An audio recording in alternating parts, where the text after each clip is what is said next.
had been planning this for months. Not the part where I skipped my wife's birthday that came later, but everything that led up to it.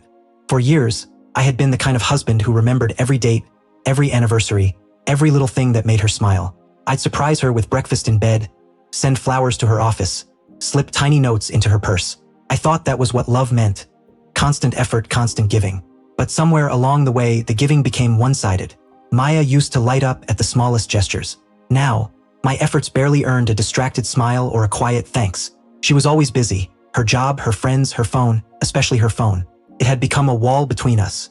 I talk about my day while she scrolled endlessly through social media, barely listening. When I asked if something was wrong, she'd shrug.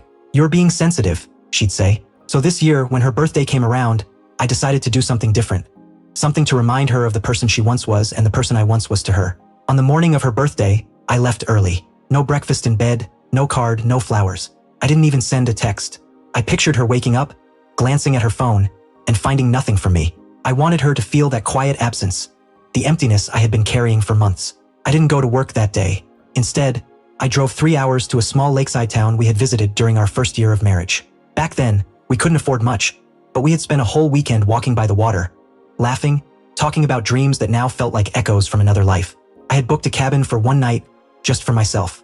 By evening, my phone buzzed nonstop. 15 missed calls from Maya, dozens of messages. At first, confusion.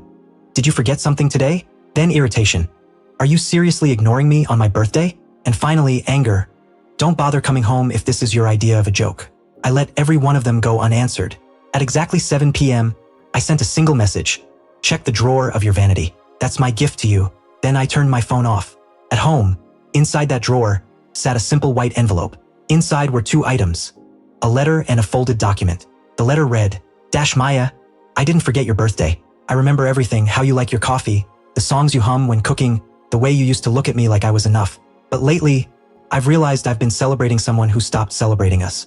I've been trying to keep something alive that only I seem to care about. So this year, my gift to you is honesty. Inside this envelope is a choice.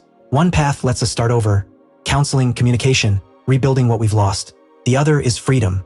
Divorce papers already signed by me. I love you, Maya, but love cannot be a one-person job anymore. Happy birthday, Daniel. When I returned home the next evening, the house was quiet.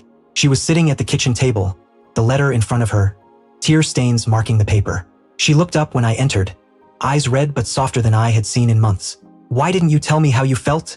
She whispered. I did, I said gently. You just weren't listening. She nodded, staring at the papers. I don't want the freedom, she said, her voice trembling. I want a second chance. For the first time in years, I believed her. We didn't fix everything overnight, no one ever does.